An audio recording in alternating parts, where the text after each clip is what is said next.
Hello students, welcome to our SST class.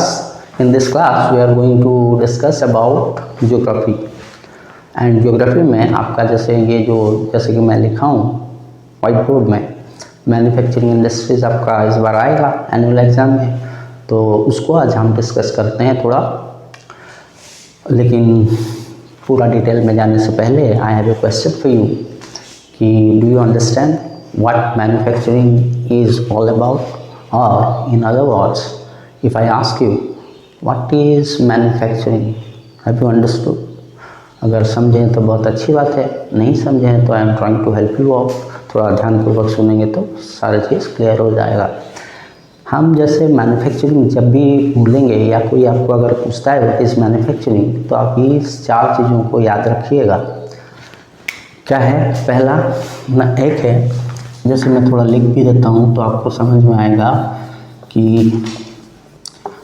Manufacturing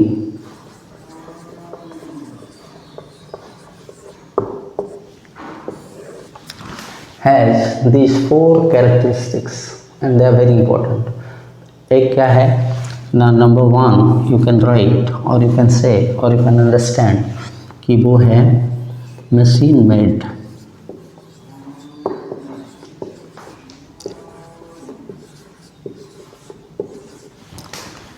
दूसरा क्या है? दूसरा यानी सेकेंड वो है लार्ज क्वांटिटी।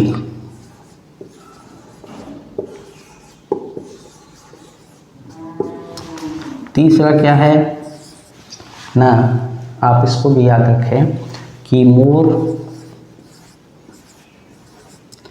वैल्यूएबल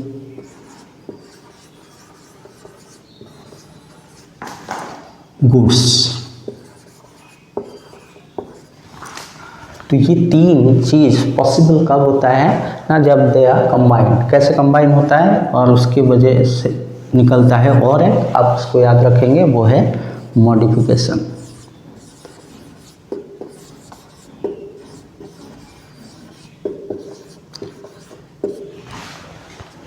मॉडिफिकेशन तो आप समझते हैं, मैंने उसमें चेंज लाना पड़ता है, बदलाव लाना पड़ता है, जिसको मैं इधर आपको और भी समझने के लिए वो चेंज कैसे आता है ना, उसको हम कर देते हैं क्या ना, कन्वर्ट।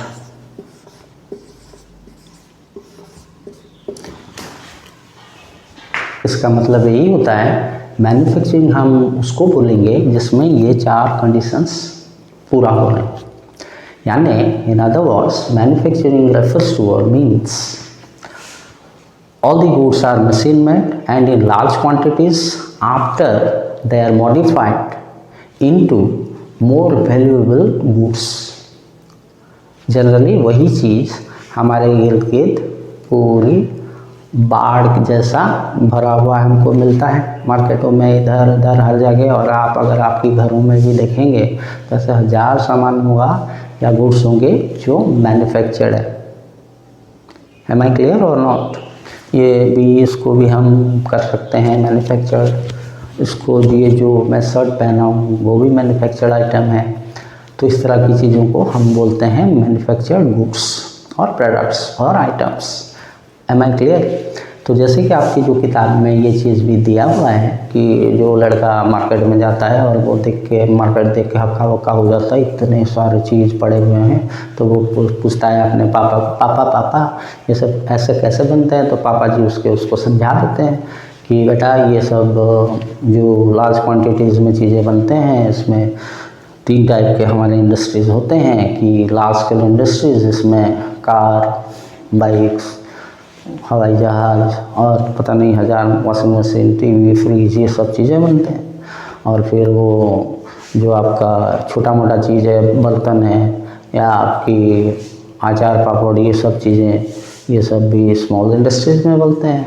और वो जो अदन लैम्प वगैरह वो आपका हाउस होल्ड इंडस्ट्रीज़ में बनते हैं, अचार भी उसमें आएगा। तो इस तरह की वो अपने बेटे को समझा देते हैं कि there are 3 types of industries. तो ऐसे जितना उनको समझ में आया, जितना बेटों को समझ में आया वो समझ गए।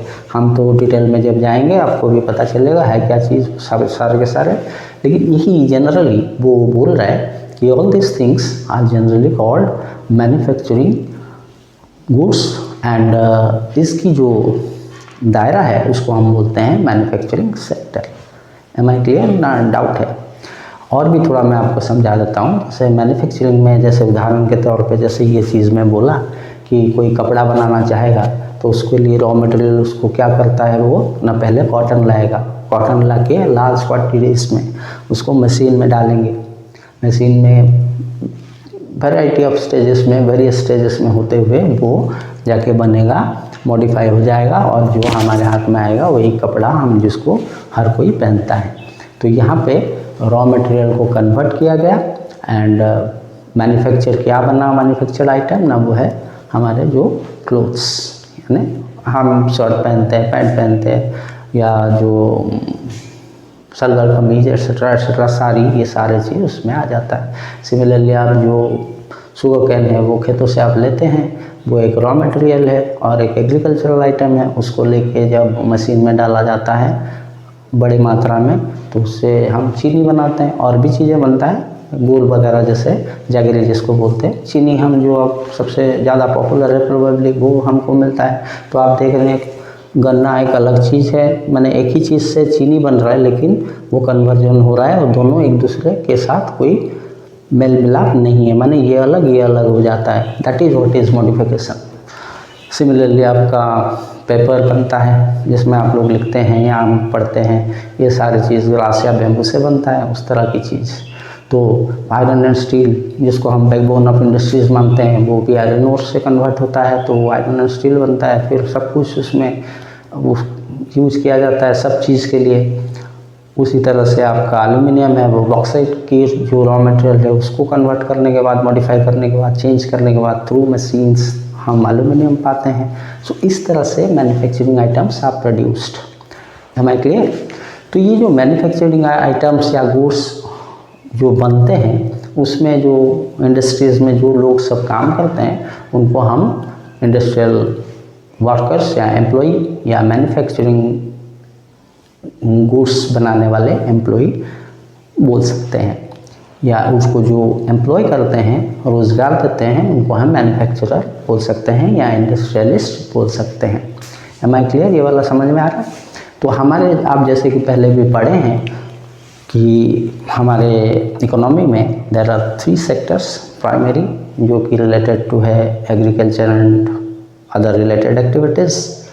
वहाँ से रॉ मटेरियल को जनरली लाया जाता है। फिर दूसरे सेक्टर में आता है जो कि होता है सेकेंडरी सेक्टर, वहाँ पे ये मॉडिफिकेशन वगैरह बनता है, यानी होता है, और उससे मोर वैल्यूएबल गुड्स बनाया जाता है।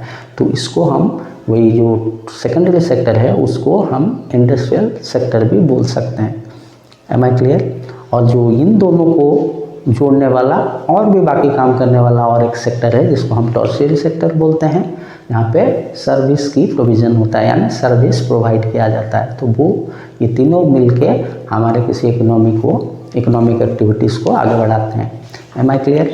अच्छा, और एक चीज़ इसमें इम्पॉर्टेंट है, इस चीज़ को याद रखिए कि मैन्युफैक्चरिंग जो इंडस्ट्रीज़ हैं they are like a barometer, और जैसे हम टेम्परेचर नापने के लिए थर्मोमीटर यूज़ करते हैं, उस तरह से किसी देश की प्रगति यानी प्रॉस्पेरिटी या उन्नति जिसको हम बोल सकते हैं कि कितना धनशाली है, उसकी डेवलपमेंट, उसकी वेल्थ, ये सब चीज़ों को नापने के लिए हम उसकी मैन्युफैक्चरिंग सेक्टर या इंडस्ट्रीज़ की बेस को देखेंगे। यानी किसी देश के पास अगर मैन्युफैक्चरिंग सेक्टर दमदार है, उसकी बेस बहुत स्ट्रॉन्ग है, तो वो कंट्री आंख बंद करके blindly will be very rich, very developed, very prosperous and a wealthy country.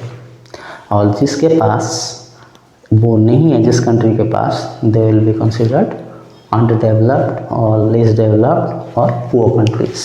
जैसे हमारे किसी का न्यूट्रिशन अगर किसी को बहुत अच्छे से मिलता है तो हम उसको हेल्दी इंसान बोलते हैं, अगर कोई उसको कमी होता है तो हम उसको मैलनरिश्ड बोलते हैं। तो इस तरह की चीज़ को हम मैन्युफैक्चरिंग सेक्टर में देखेंगे।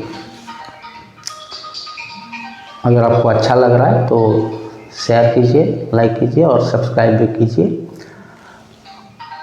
We'll discuss the remaining portion in the next class. Thank you very much.